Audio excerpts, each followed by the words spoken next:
Saudara-saudaraku yang terkasih, selamat berjumpa di Renungan Harian di channel Katolik kita.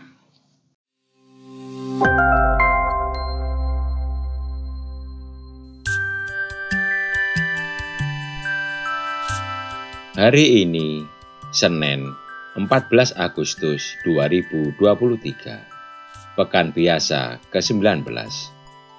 Bacaan diambil dari Injil Matius, bab 17, ayat 22 sampai dengan ayat 27. Sekali peristiwa, Yesus bersama murid-muridnya ada di Galilea. Ia berkata kepada mereka, "Anak manusia akan diserahkan ke dalam tangan manusia. Mereka akan membunuh dia, tetapi pada hari ketiga ia akan dibangkitkan." Maka hati para murid itu pun pedih sekali.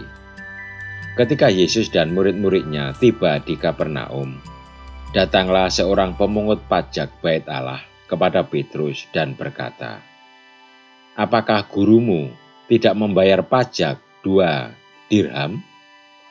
Jawab Petrus, "Memang membayar." Ketika Petrus masuk rumah, Yesus mendahuluinya dengan pertanyaan, "Bagaimana pendapatmu, Simon? Dari siapa raja-raja di dunia ini memungut bea dan pajak? Dari rakyatnya atau dari orang asing?" Jawab Petrus, "Dari orang asing." Maka kata Yesus kepadanya, "Jadi bebaslah rakyatnya, tetapi agar kita jangan menjadi batu sandungan bagi mereka, pergilah memancing ke danau, dan ikan pertama yang kau pancing, tangkaplah dan bukalah mulutnya. Maka engkau akan menemukan mata uang 4 dirham di dalamnya. Ambillah itu dan bayarlah kepada mereka, bagiku dan bagimu." Demikianlah sabda Tuhan. Terpujilah Kristus.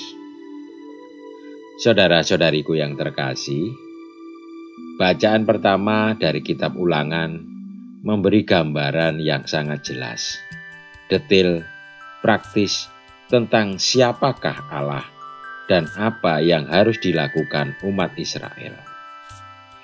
Dialah Allah yang empunya langit, bahkan langit yang mengatasi segala langit, dan bumi dengan segala isinya. Dialah Allah segala Allah, Tuhan segala Tuhan, Allah besar, kuat, dahsyat, tidak pandang bulu ataupun menerima suap, membela hak anak yatim dan janda, dan menunjukkan kasih-Nya kepada orang asing dengan memberikan kepadanya makanan dan pakaian. Kepada Allah sedemikian, orang Israel harus takut, berpaut, dan beribadah. Sebagai yang datang dari Allah yang Maha Tinggi, Yesus jauh lebih besar dari Bait Allah. Apalagi atas aturan membayar pajak 2 dirham untuk Bait Allah. Dialah Putra Allah, pemilik langit dan bumi. Akan tetapi, supaya tidak menjadi batu sandungan, ia minta Petrus membayar pajak. Dari mana uang untuk membayar pajak? Yesus menunjukkan kuasa-Nya sebagai penguasa alam semesta dengan mengambil uang pembayarannya dari alam, dari mulut ikan tangkapan Petrus di danau. Sungguh luar biasa tindakan dan pengajaran Yesus. Ia tidak mau menjadi batu sandungan. Apakah kita juga selalu memilih untuk tidak menjadi batu sandungan dalam hidup? Marilah kita berdoa.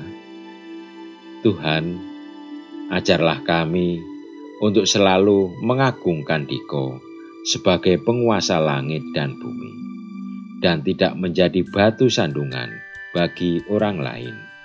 Amin. Saudara-saudariku yang terkasih, terima kasih atas kebersamaannya di dalam renungan harian ini. Kita akan berjumpa kembali di renungan harian berikutnya. Berkah dalam.